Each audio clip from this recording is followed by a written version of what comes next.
from Caloocan City, Philippines, signing on for today's live stream. Uy, araw ng Webes. Yan, magandang araw ng Webes sa inyong lahat. Welcome to Luvlines. Welcome to Luvlines.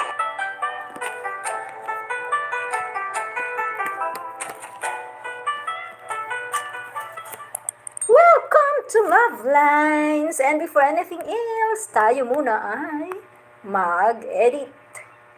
Channel content. Ang ganda ng view ng aking What's happening with my computer laptop?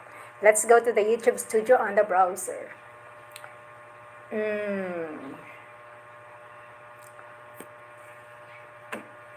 Oh, come on. Ayan. So this is the browsers. This is how the content on the browser, how it looks like.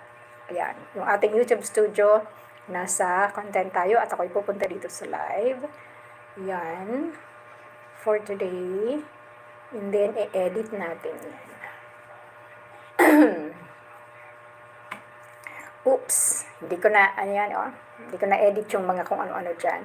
But I'm gonna edit this into subscriber mode.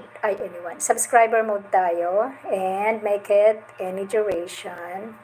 And I'm gonna save. Okay. Na-save na siya. Any duration, subscriber mode. At punta ako sa monetization. So I'm going to allow YouTube to insert mid-rolls for me.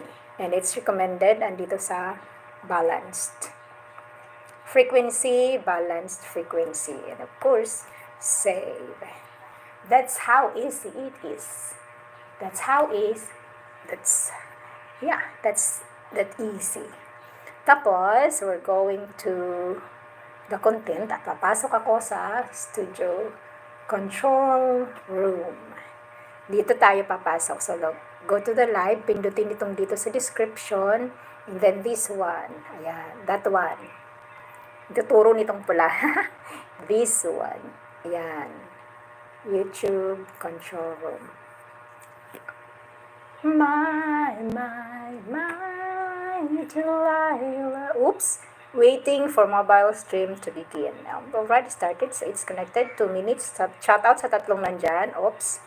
Tap chat. Gagawin ko siyang live chat. Let me see. Oops. Uy, Chu, Aki. Hello, Aki. Welcome to the live stream. Thank you for being here, Aki.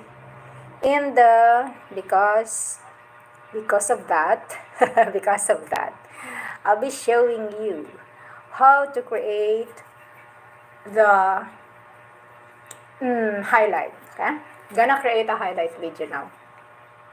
So this is how you create a highlight video. Pindot that one.